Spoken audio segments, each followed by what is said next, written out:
On behalf of the Dean and Chapter of Liverpool Cathedral, it's my pleasure to welcome you to this year's RoadPeace service. This service normally takes place on the 31st of August each year in the beautiful Lady Chapel of our cathedral, from where I'm speaking to you now. We are very sorry that this year it's not been possible for us to meet together in person safely, and we look forward to the time when we can meet together once again. One of the positive things to emerge during the last few months has been for us to learn the importance of worship online. Our daily services of morning and evening prayer are now live streamed from the Lady Chapel each day, reaching an entirely new audience or congregation who have found they can worship with us. And on Sundays, a recorded Eucharist with music from our cathedral choir is broadcast through our website, so that those who continue to be based at home at the moment are able still to feel connected with us. Today, we're very glad that you're able to join with us and share in this service, which now begins with some words which I shall read from St. Paul's letter to the Romans. What are we to say about these things? If God is for us, who is against us? He who did not withhold his own Son, but gave him up for all of us, will he not with him also give us everything else? Who will bring any charge against God's elect? It is God who justifies. Who is to condemn? It is Christ Jesus who died, yes, who was raised, who is at the right hand of God, who indeed intercedes for us. Who will separate us from the love of Christ? Will hardship, or distress, or persecution, or famine, or nakedness, or peril, or sword? As it is written, for your sake we are being killed all the day long. We are accounted as sheep to be slaughtered. No, in all these things we are more than conquerors through him who loved us. For I am convinced that neither death, nor life, nor angels, nor rulers, nor things present, nor things to come, nor powers, nor height, nor depth, nor anything else in all creation will be able to separate us from the love of God in Christ Jesus our Lord. Thanks be to God.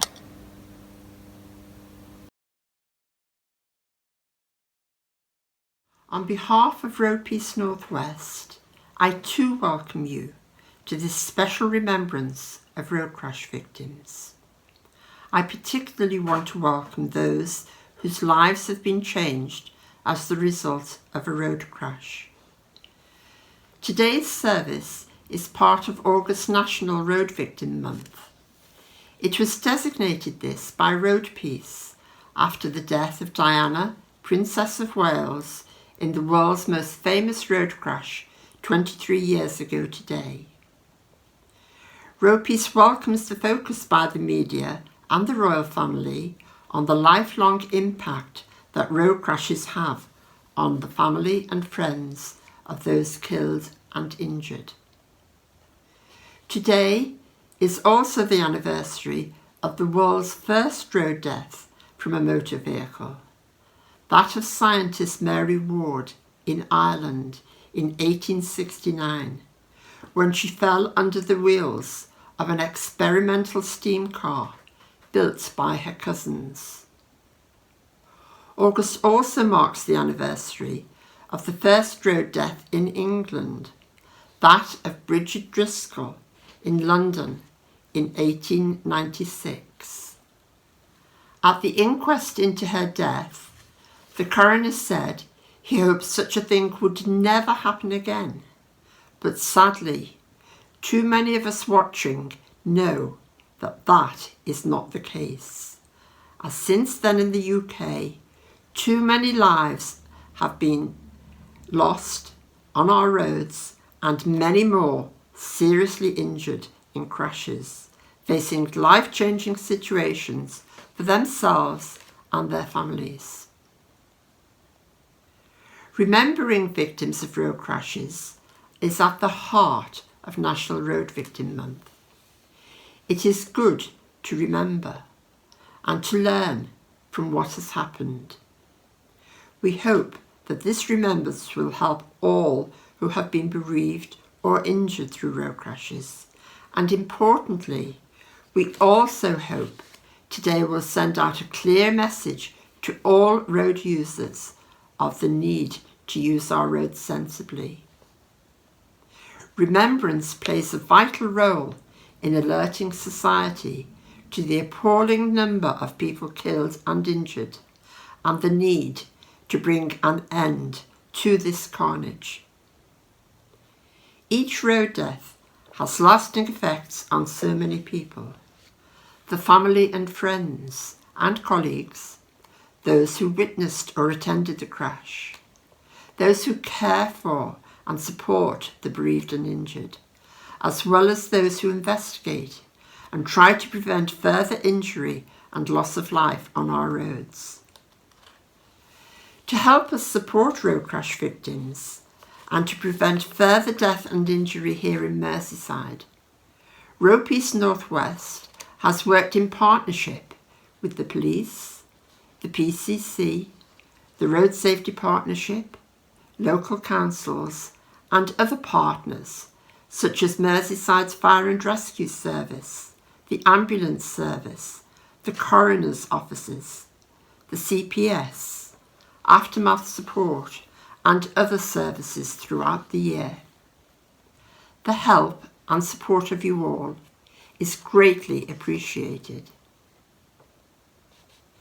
My eldest son Andrew was killed 26 years ago in a crash caused by a driver who did not stay at the scene and who was never traced. Since that day, I have been fighting for justice for him and to reduce dangers on the road where he died, to help prevent others also experiencing the loss of a loved one. I am thankful that the local council have at last made a public commitment to install traffic lights at the junction where he died.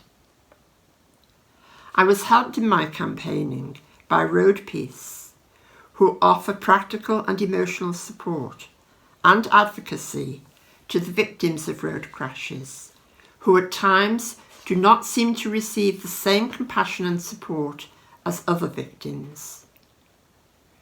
RoadPeace works to seek justice for road traffic victims, to reduce road deaths, injuries and suffering by working with national and local government, the World Health Organization, the legal panel and many other organisations campaigning on behalf of pedestrians, cyclists and sustainable travel.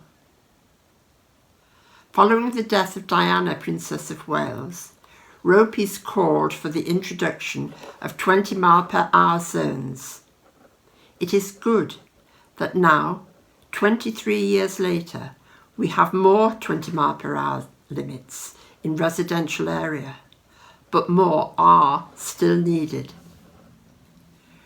RoadPeace North West holds monthly meetings and 2 remembrance services each year, as well as resilience building programmes. These events offer families the chance to meet with others bereaved by road crashes and to help them understand and cope with their own reactions. Empathy and understanding come from shared experiences, and meeting others who have been through similar circumstances can provide comfort. It is sad that our activities have had to move online due to the pandemic, but we do look forward to being able to meet face to face again. RoadPeace's helpline and befriending services are continuing throughout the pandemic, so please do get in touch to see how we can help you. The work of RoadPeace is coordinated at the office in London, where a small but dedicated staff supported by trustees, work tirelessly to support us. We thank the staff, board members and all the volunteers who are involved in RoadPeace. Their work means so much to so many. Let the memory of our loved ones encourage us all to work together to prevent further death and injury.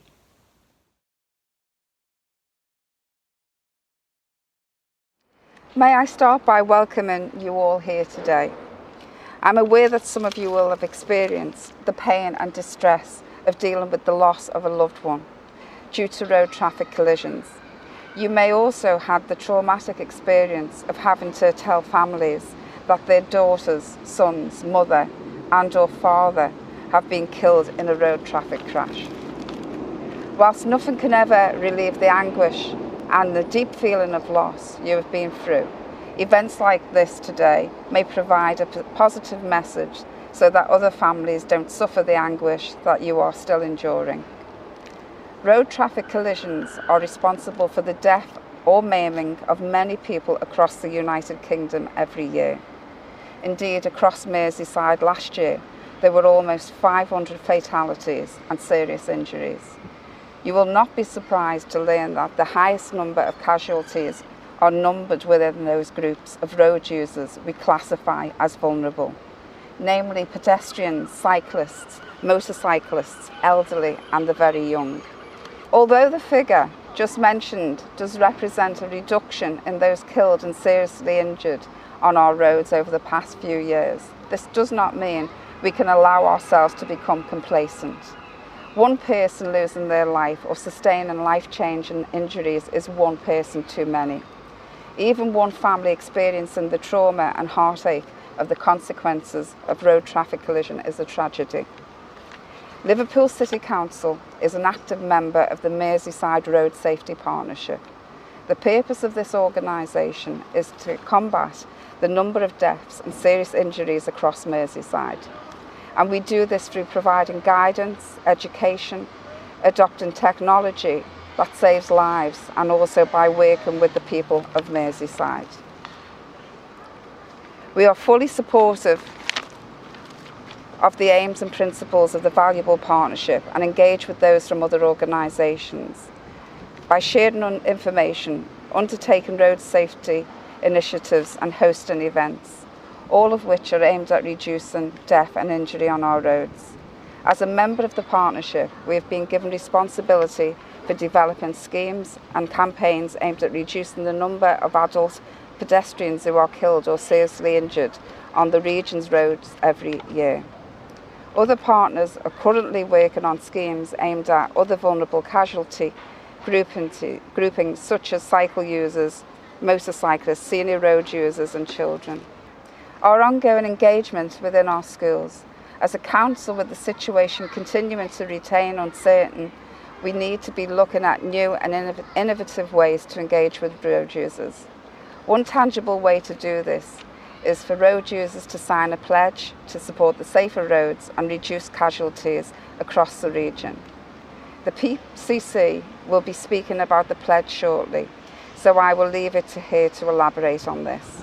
Whilst working tirelessly with colleagues from the Merseyside Road Safety Partnership and other organisations to improve road safety, we also recognise the valuable work undertaken by RoadPeace in supporting bereaved families and their tireless campaign for justice.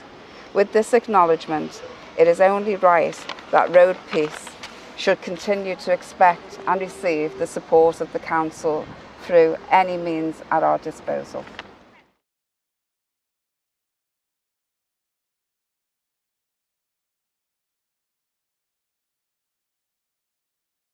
Hello, I'm Leslie Williams, mum of Dominique Williams.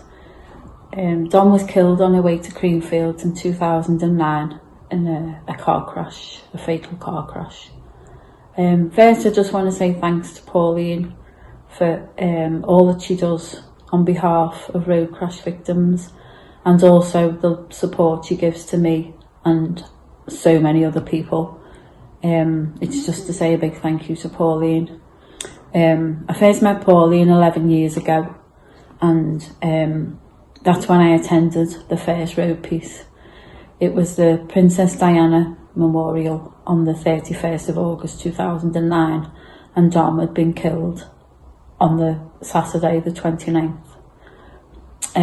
We'd heard about the memorial that was going to take place on the Monday in memory of Princess Diana, so we just wanted to go because we just needed to all be together to remember Dom and to be with others who understood what was going on and what was happening.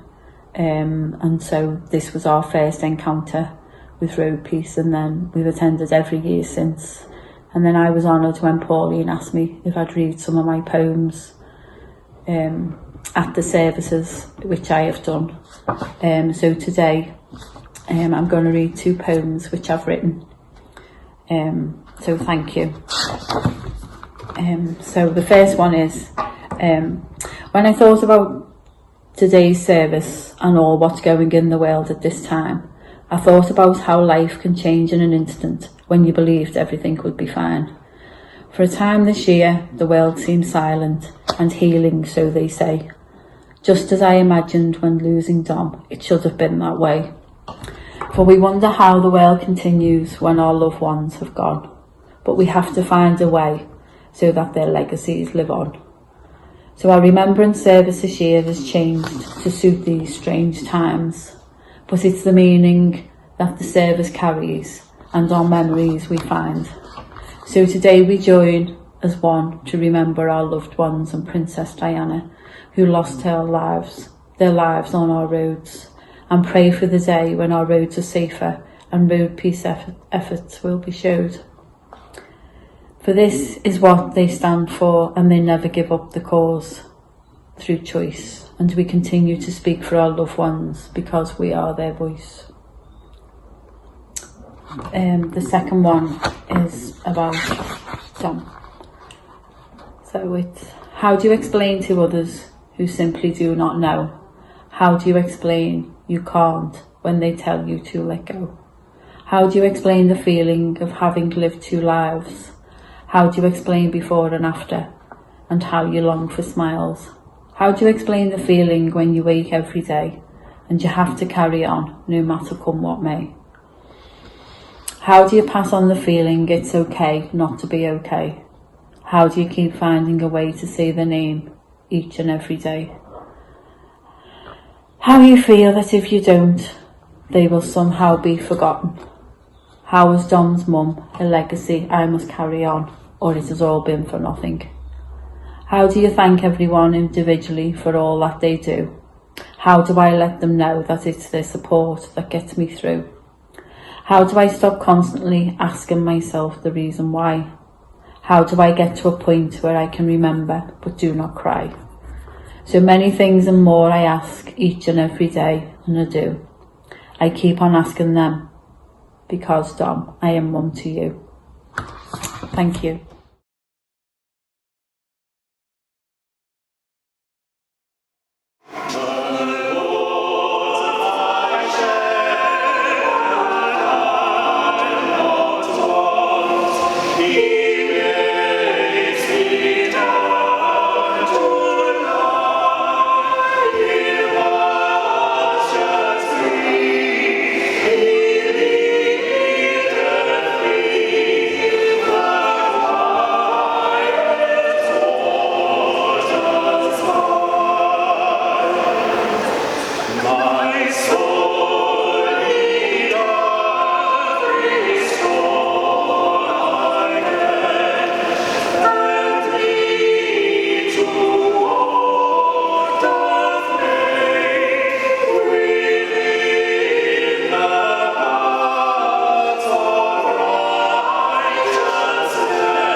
We are joining once again to remember our lost loved ones and those who suffer life-changing injuries from sudden, violent and avoidable collisions on our roads.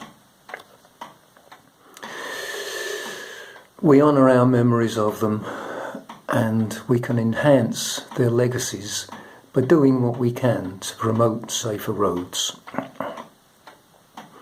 Our son Nathan was 22 years old when he was run over and killed 2 days before Christmas 2000.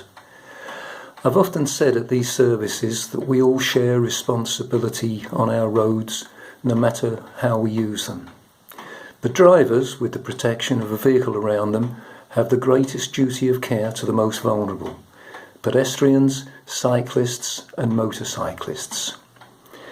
Now we have an extra opportunity to help by taking part in the consultation on the next version of the Highway Code.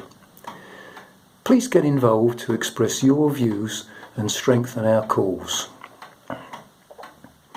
We give thanks to the emergency services and medical teams who have to deal with the consequences of road trauma. But they wouldn't have to do that if no one was injured or killed on our roads. In 2016, police forces across our continent joined to create Project Edward, European Day Without a Road Death. It has had some success in reducing fatalities.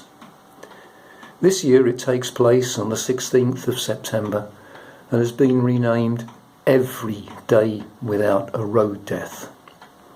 At RoadPeace, that is our task and our mission.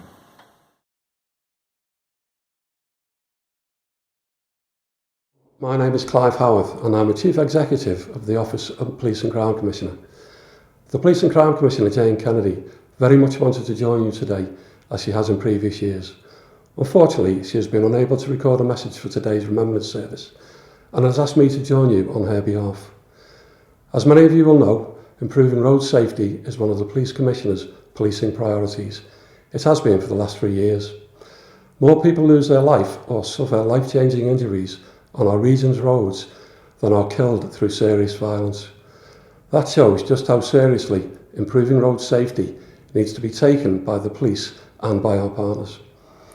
In 2014, 613 families received that dreadful knock on the door to be told that their son or daughter, wife or husband, mother or father had been seriously injured or even killed. Sadly, many of you online today will have experienced a heart-stopping moment.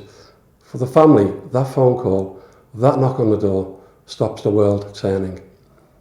For the Police Commissioner, the number of families suffering that shattering moment was simply too high. She committed with our road safety partners to reduce it and to prevent more families experiencing that pain and loss. I'm pleased to report that real progress has been made. That number has dropped significantly, by 23% in fact, to 464 last year. 464 families who are suffering. Every death or serious injury on the roads of Merseyside is one too many, but we are going in the right direction. The Police Commissioner's goal, when she made road safety one of her 5 policing priorities, was to have less than 400 people killed or seriously injured by 2020. We are on track to achieving that. How are we doing it? Well, it's the result of a true partnership approach. Local authorities and police consulting with road safety user groups and communities on new road network design and road safety initiatives, which makes travel safer for drivers, cyclists and pedestrians. Crashes generally happen on our roads because people make mistakes. It might be a poor judgment, a lapse of concentration, complacency, a poor decision or ignorance of road safety and the law. People will continue to make mistakes, but we are working hard to educate and engage with road users, to reduce the risks and to ensure that when these mistakes happen, they do not result in a road death. Police enforcement operations focus on the most dangerous drivers. Many thousands of speeding motorists are educated year on year.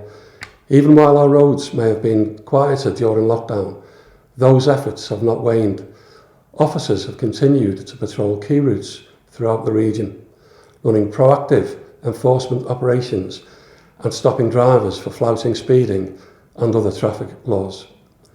Between March and May this year, 120 people were prosecuted for speeding offences. These include dangerous drivers who were clocked at 103 mile an hour in a 50 mile an hour zone and 100 mile an hour in a 70 mile an hour zone.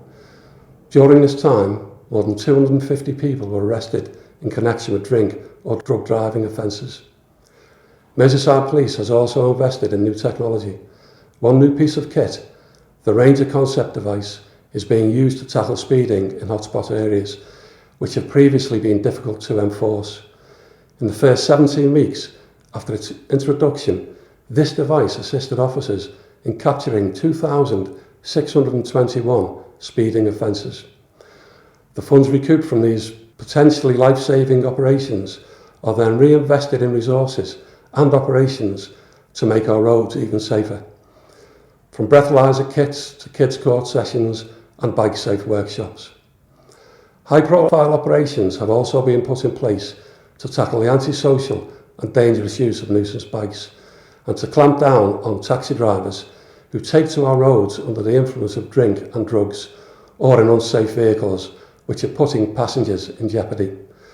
Last year, Merseyside Police was the most proactive force in the country at detecting drivers who drive under the influence of drugs. Merseyside's Road Safety Partnership has also found new ways to engage with these groups of road users that have traditionally been out of the reach of police and other agencies. From young and experienced drivers who are receiving a greatly enhanced driver education by the Engage scheme, delivered by driving instructors who volunteer their time because they too want to contribute to safer roads, right up to senior drivers who, with the outbreak of COVID-19, were benefiting from driving assessments designed to boost their confidence and skills. More recently, local communities and schools have been stepping up to make a difference where they live through the Road Safety Watch initiative. While COVID-19 may have slowed progress in some regards, there is real hope that it can play a positive role in leading to a change in our road culture, encouraging more people to walk and cycle on a regular basis, and putting an end to the car is king ethos, which has permeated for far too long. The Police Commissioner recently met with the Liverpool City Region Cycling and Walking Commissioner, Simon O'Brien. He had lots of good ideas for making this a reality, and she is keen to support his efforts. The Police Commissioner is acutely aware of the role that Merseyside Police must play in enforcing the law to improve the safety of the travelling public, especially on our road network. But making our roads safer is not solely a job for the police. Better engineering of our roads and greater education of road users are vital if we are to reduce the danger to the public who use the roads. We need the collective support of all of our community safety partners if we are to achieve this and continue to reduce the number of people who are killed or suffer life-changing injuries on our roads. That's why I'm delighted, on behalf of the Commissioner, to help launch the Merseyside Road Safety Pledge today, encouraging people across the region to spend 2 minutes of their time signing up online and registering their support for safer roads and reduced casualties. Those who pledge their support will then be kept informed of the work of the partnership and be able to actively contribute. From today, this date shall not only commemorate the lives of those we have lost on our roads, but shall also serve to remind people of the Road Safety Pledge and how we can all make a difference to prevent further deaths and injuries on our roads. Thank you. My name's Kira and I was due to be giving this speech at the RoadPeace service of Remembrance in Liverpool. I'm 36 years old and I live here on the River Thames near Cookham with my 4-year-old son, Seren. When Seren was 2.5, his dad, my husband Eddie, was killed on his way to work by a dangerous driver. Eddie was in stationary traffic when he was hit by a van. The van didn't even brake because the driver's eyes were nowhere near the road. The day Eddie was killed was much like this. It was really hot. We'd spent the day before kayaking in the river and swimming, and we'd had family over for a barbecue. We'd laughed a lot, and Seren fell asleep in his high chair while eating dinner. He still had salmon and rice in his mouth when I extracted him from his high chair and he was snoring. We were sweaty and tired and completely content because we'd been having the best summer of our lives. I've given several speeches since my husband was killed, but I have to say writing this one has been the most challenging. It's because today I'm not here speaking about justice, I'm not campaigning, I'm not fighting for safer roads or for changes to the law. I'm talking about remembrance, and it's a concept that I've struggled with. I've chosen to give this speech from our boat, by our beautiful garden next to the stretch of river that was ours. As I'm unable to be with you in a place where we can sit together and reflect, I'm talking to you from my place of reflection, my place of love and fun, my place of happiness and heartbreak. Occasions of remembrance are something that don't feel natural to me yet, and perhaps they never will. I think there are a number of reasons for that. It feels as if they may require a certain amount of acceptance about what's happened, a level of being at peace that so few of us impacted by a road death can ever feel. It's hard to accept something while the feeling of disbelief that it's even happened is still so strong. Multiple times in a week I have to catch my breath and remember that Eddie is gone. One cup of coffee is made in the morning, one bike helmet is used from the shed, one set of keys is taken from the drawer. If my son is tired and needs to sit in his buggy, I look down and think, I'm pushing a buggy, yet he has no dad. The two concepts are like magnets repelling each other. Having thought about this speech for some time, I realise that these moments that make us reach for that extra breath are in fact our moments of remembrance. We live in a permanent state of remembrance every day. Those we loved were taken from us too soon. They were taken before their time, suddenly and often violently. They were denied the little moments that make our lives together so unique. We remember them by mourning what they are missing and what they've been deprived of. My son will often accomplish things that I know would have made Eddie's eyes beam with pride. These moments are hard, of course, but so too are the completely mundane acts that we long to share with them.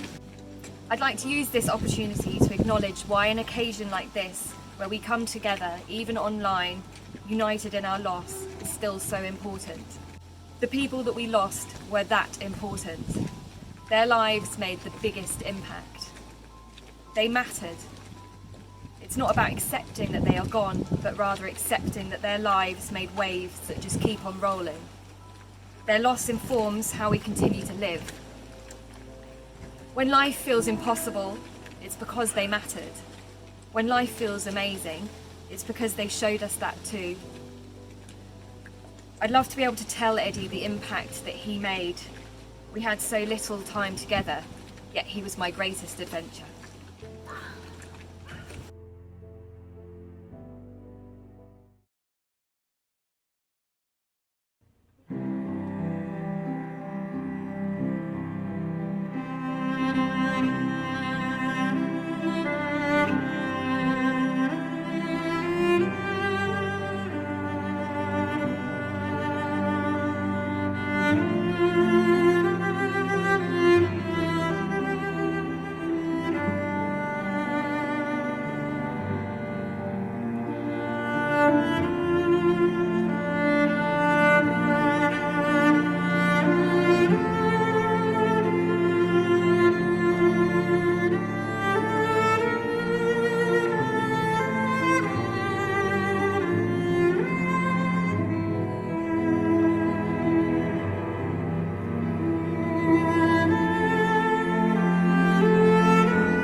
Moment of Silence by Rochelle Sabel, whose son was killed in a bus crash in Turkey more than 20 years ago. Perhaps the moment of silence that we are about to observe in memory of our loved ones who perished in road crashes will not be a moment of silence at all.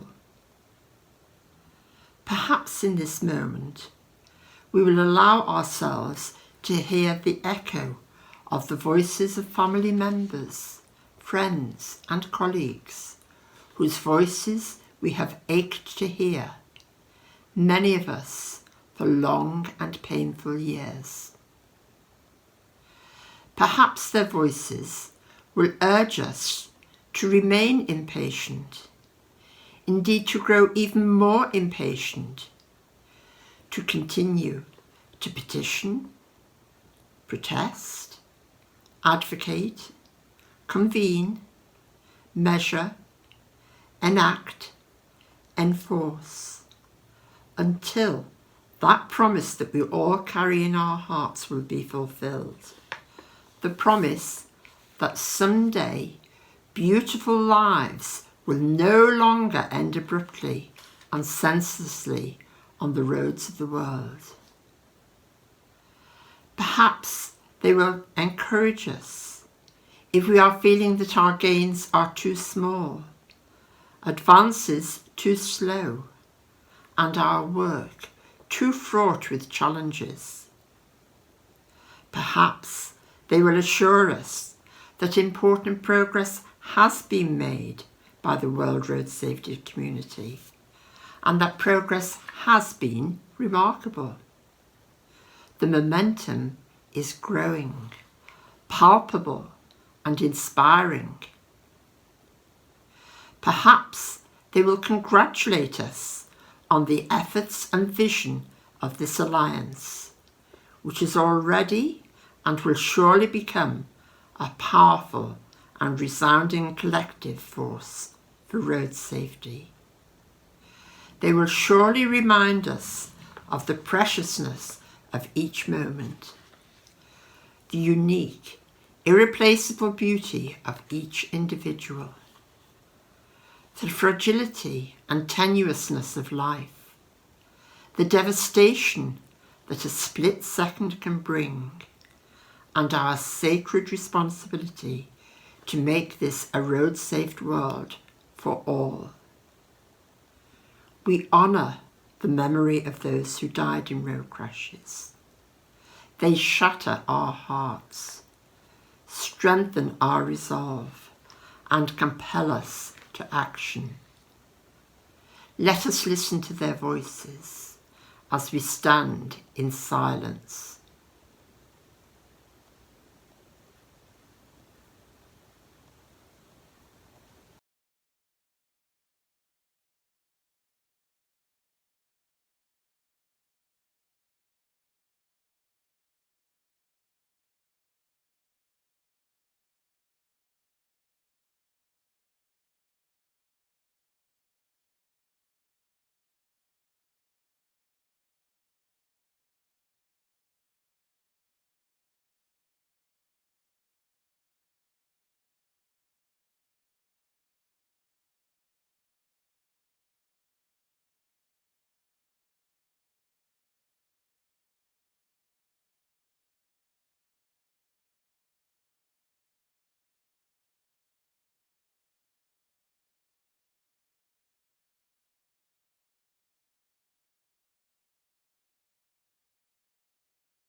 We remember.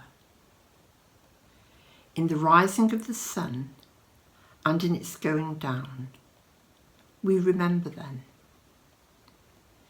In the blowing of the wind and in the chill of winter, we remember then. In the opening of the buds and in the rebirth of spring, we remember then.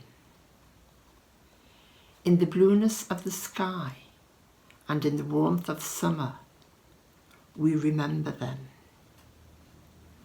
In the rustling of the leaves and the beauty of autumn, we remember them.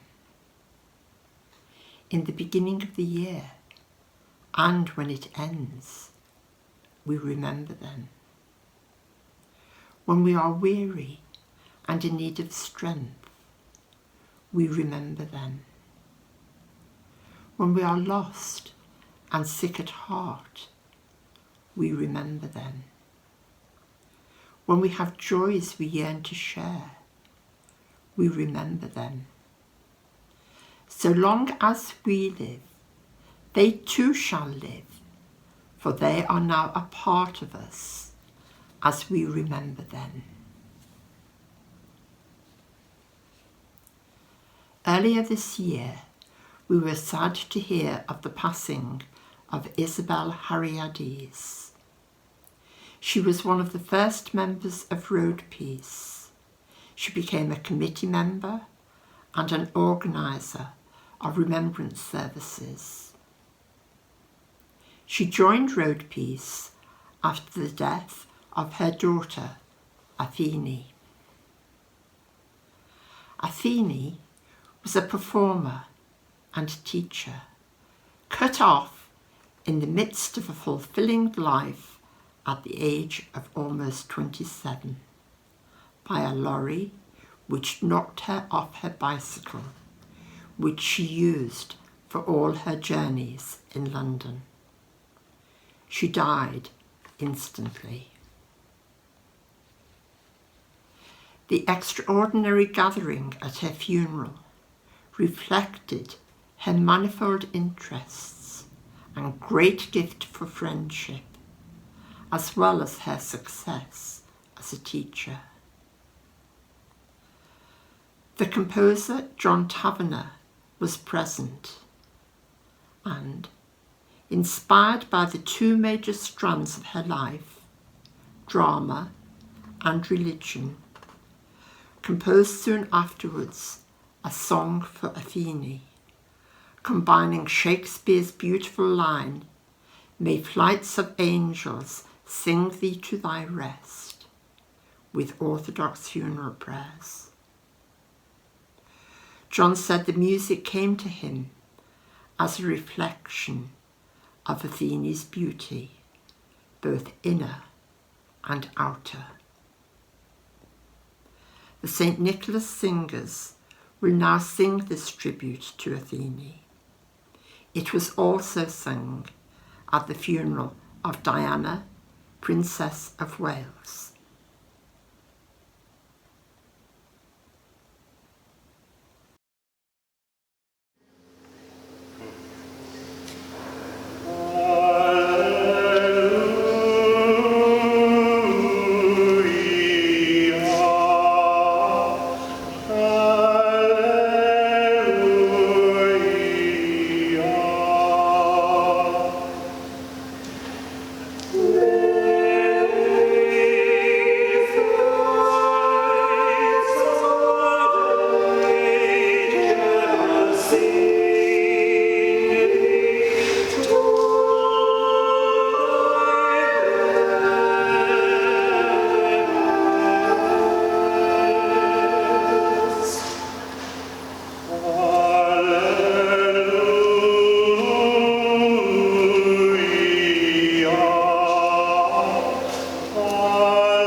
Hello, my name is Barry Parker.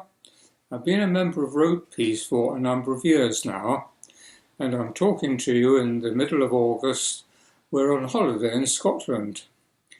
We came up last week from Leeds, where we live. We were going to come on the train, but we decided that there were technical problems about that, so we drove up, spent 2 days, an overnight stay in Lockerbie.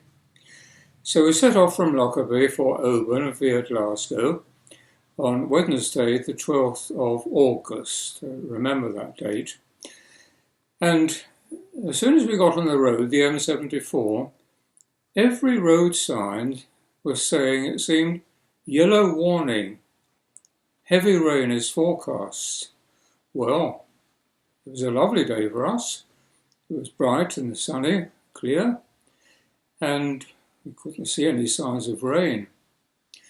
So we got to Oban very safely, and then, of course, we learnt a little bit about the rain, because when we were watching television, the news, in the late afternoon, we heard about the train derailment which had taken place on the other side of Scotland, in Stonehaven, near Aberdeen, in Aberdeenshire. A train derailment, 3 people killed, 2 members of the train crew and a passenger. Now that was the first passenger death on our railway network in this country for 18 years, since 2002, when there was a very similar derailment on the West Coast Main Line in Cumbria. So it was a tragedy that that particular achievement had to be broken. Let's hope that the railways can prove to be as safe again in the future. Well, some of you may be asking, what about the roads? Did you see anything on the road? No, nothing at all. Not a single incident all that time, coming up from Leeds, 350 miles. But there were 4, 5 or 6 deaths on the road. Wednesday, the 12th of August. We don't know how many. We don't know anything about them. But on average, there are 5 deaths a day, bringing a total of over 1,800 in the year. And there were tens of serious injuries. We don't very much hear about that, though, do we? I'm not sure why. Perhaps in local newspapers, where there are still them, and local news reporting and so on, they are reported. But this is reality. This is life, or this is death. Why shouldn't we get to know as much about what goes on the roads as the little that we hear, fortunately, about what goes on the railways? It's been in my mind for a little while now that perhaps we ought to have an experiment, say for just 1 month. Every day, every late evening, at the end of the news bulletin, we get the financial report. Today, the stock market. The FTSE 100 of leading shares closed up or down so much. The Dow Jones Index in New York closed up or down. The Nikkei Index in Japan up or down, just the same. The pound closed at such a level against the dollar, such a level against the euro, making the pound worth so many euros. Now here is the road report. In the 24 hours ended 6 p.m. this evening, there were 5 deaths reported on our roads. There were 28 serious injuries. There were 17 convictions for driving under the influence of drink or drugs, 3 of which resulted in custodial sentences. And now the main use of the act again, and so on. Why not? Oh, people might say that's being morbid, that's glorifying death. No, it's not. It's telling reality. It is saying what is life and what is death. I wonder why we don't. Some time ago, a year or two ago, I was giving a very similar talk to this in Ripon Cathedral in North Yorkshire. It was organised by RoadPeace, and it was on the third Sunday of November, the World Day of reporting on road deaths in road traffic. I haven't quite got that word. The World Day of Remembrance for road deaths all over the world. And a few weeks before that, I had wrote quite a detailed report about a family bereavement in Knaresborough, not a million miles from Ripon, just down the road, in fact. And I thought, now, shall I mention this?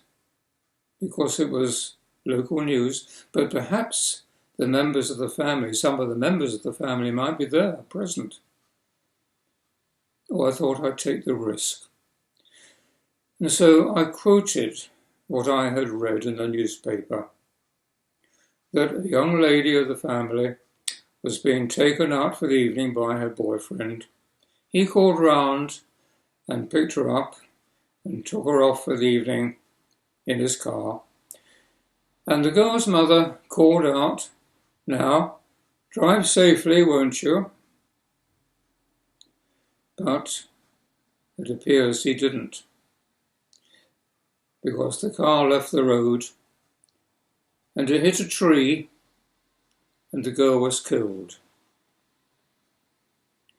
Now, when I mentioned that, I saw a small group of people in that congregation of 100 in the audience turn their heads and nod at each other, and I said, yes, the family are there.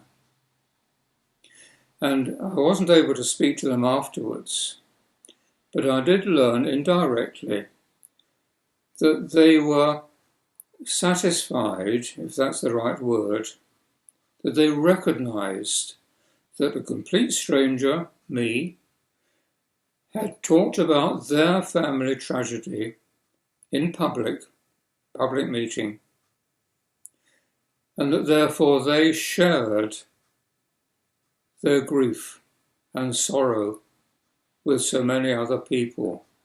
A lot of other people knew about it. And so I'm hoping that they went away satisfied that they weren't on their own entirely. Now, following the financial report, here is the road traffic report. In the 24 hours up to 6 p.m. this evening, there were no reported deaths on our roads.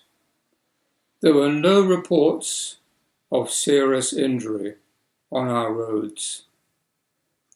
There were no reports of convictions for drink or drug driving. I wonder whether we would ever achieve that, just like the railways. So may God's blessing be upon those people who have been so sadly affected by that derailment in Stonehaven. For all those people who every day since then have been affected by road traffic, death and injury, may God's blessing be upon you all who have listened to my words.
Today we launch our Road Safety Pledge. We believe this will be a massive step forward towards creating safer roads in Merseyside for all road users, in particular those who are most vulnerable. The Road Safety Partnership already work with communities across Merseyside. We recognise the people most affected by speeding and antisocial driving are often those who are most committed towards making a real difference in their communities. Through the pledge, we want to reach thousands more people across the region, whether they're concerned residents and parents, or company directors and fleet managers. Whilst we can't physically be together during this time, the pledge will allow us to create real change in our communities. When people sign up, they'll be kept informed of the great work of the partnership and learn how you too can actively contribute. They'll be working with the Road Safety Partnership, who consists of Merseyside Police, the Fire and Rescue Service, local authority road safety specialists, the Police and Crime Commissioner's Office, and an ever-growing number of academics and other partnership agencies. So with this in mind, we'd urge you today to please visit our website, merseysideroadsafety.org, and take the pledge. Change is possible. Together we can be the difference.